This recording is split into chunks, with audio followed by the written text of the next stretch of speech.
Hello, you are watching the Vietnam News Agency's Daily Bulletin. Up next are the headlines.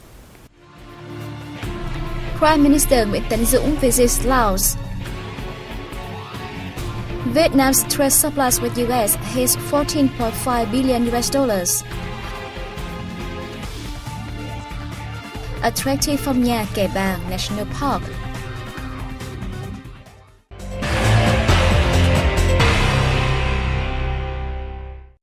Vietnamese Prime Minister Nguyễn Tấn Dũng and his Lao counterpart Thong Sinh Thamavong attended a ceremony to launch salt mining project in Laos Kham Muộn province on September 13.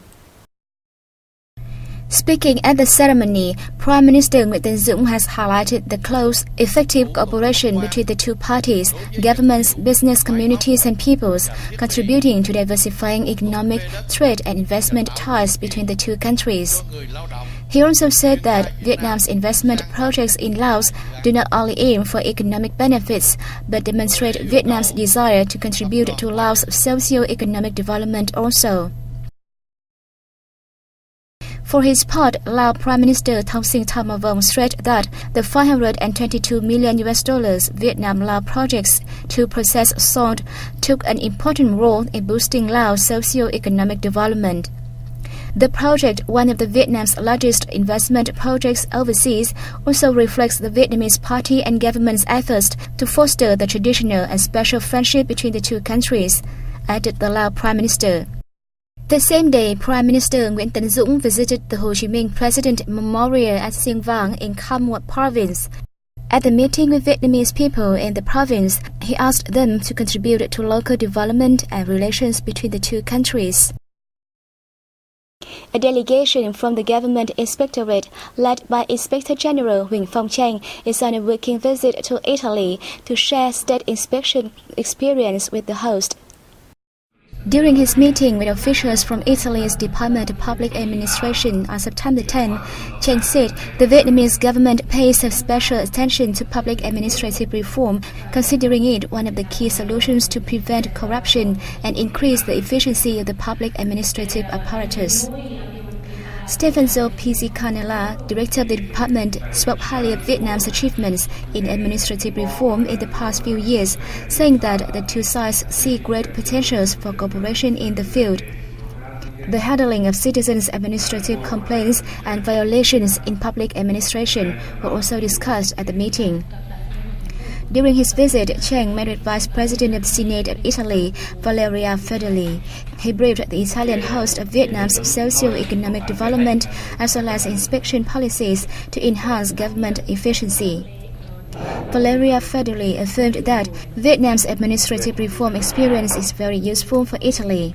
The two sides agreed to create favorable conditions to foster inspection cooperation, particularly delegation exchanges and personnel training.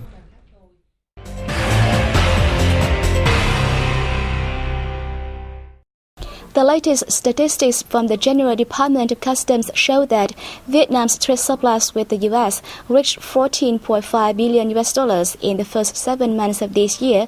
Our reporter will bring more details.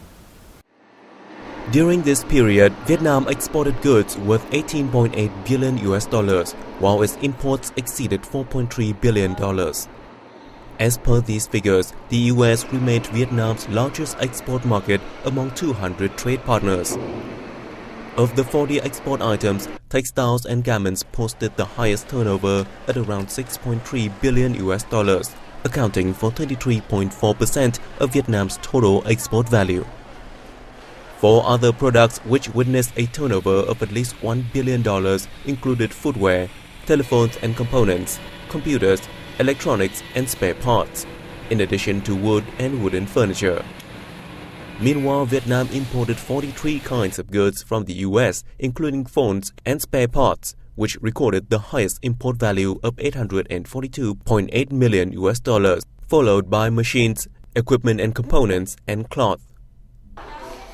According to the American Chamber of Commerce in Vietnam, excluding the influence of Trans-Pacific Partnership Agreement, the bilateral trade between the two countries could amount to $51.4 billion by 2020.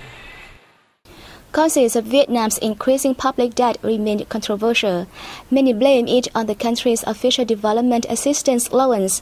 However, the figure below indicates something different.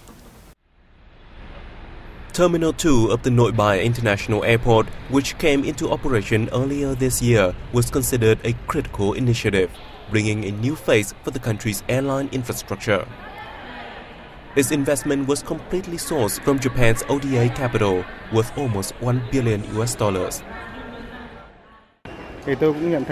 The opening of the terminal contributes to mitigating the airport's overloading. Besides, it beautifies the surrounding scenery. The project is of important significance. The Japan International Cooperation Agency estimated that Vietnam will have to pay only $506 million for the loan within 40 years. If the country had used government bonds instead, it would have had to pay the 2.4-fold sum of $1.25 billion. Moreover, using ODA capital has the upper hand against other channels.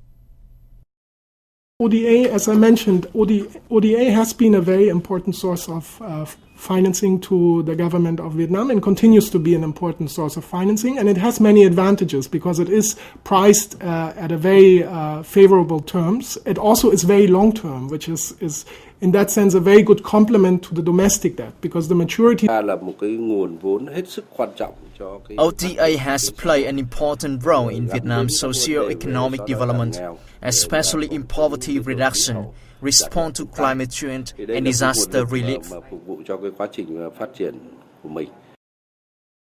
World Bank's recent statistics show Vietnam's public debt now stands at $110 billion, the highest level so far. Rising public debt is due to the loan restructure change, the bank analyzed, determining that Vietnam's dependence on domestic loans to mobilize capital comes from its larger demand for budget sponsorship than for preferential foreign loans. Government securities are a major instrument in the capital market. They anchor prices and they're benchmarking pricing of securities in the domestic market. So there's a lot of good things about using domestic debt. Now, what we highlight in the report is that currently, because the capital market in Vietnam remains relatively shallow and the main buyers of domestic... According to GCAR, the ratio of the Vietnamese government's foreign loans over its total public debt decreased during the 2010 to 2014 period. The Ministry of Finance reported domestic loans have risen by 150%, while loans from foreign sources are only up 76%. As such, ODA is not the main cause of increases in the nation's public debt.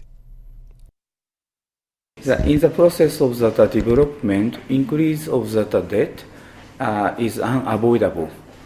And the most important thing is that whether the public debt comes from the effective usage or efficient usage. And the second important point, whether this situation is sustainable or not.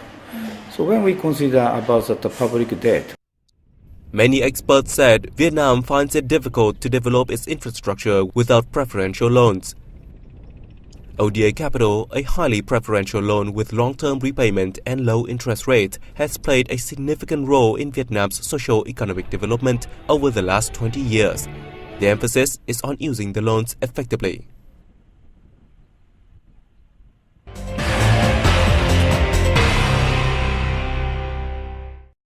The national flag carrier Vietnam Airlines has received the country's Excellent Airline Award at the freshly ended International Travel Expo Ho Chi Minh City 2015.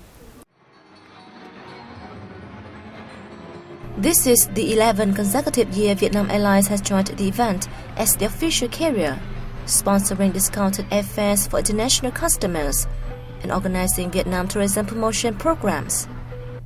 The carrier was recently named among the top 10 most improved airlines by the UK-based airline review organization Skycharts. The award for the world's most improved airline represents the highest changes in ratings amongst the airlines featured in the awards.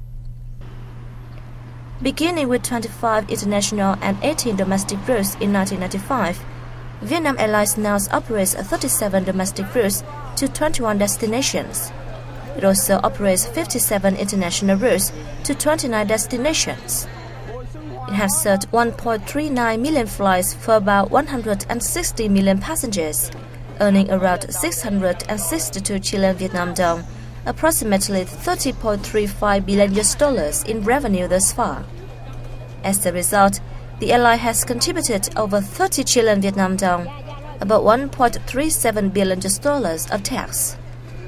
It expects to carry 17 million passengers this year, an 8-fold increase from 1995. The carrier currently has 700 pilots, 1,100 qualified technicians, and a fleet of 84 aircrafts.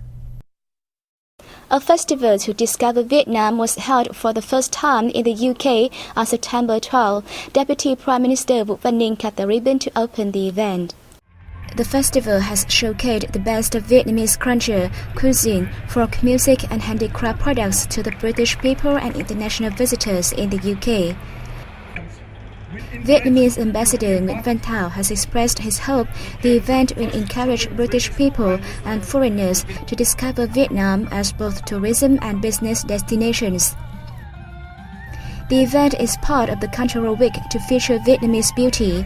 It was to mark the 5th anniversary of the two countries' strategic partnership and the 70th anniversary of Vietnam Independence Day. Meanwhile, head of the ASEAN Department of the UK Foreign and Commonwealth Office, Tom Judd, spoke highly of cooperation potentials in economics, trade, investment and culture between the two countries. So we've had a really good time painting with the children and at the water puppets, which were really fun and amazing.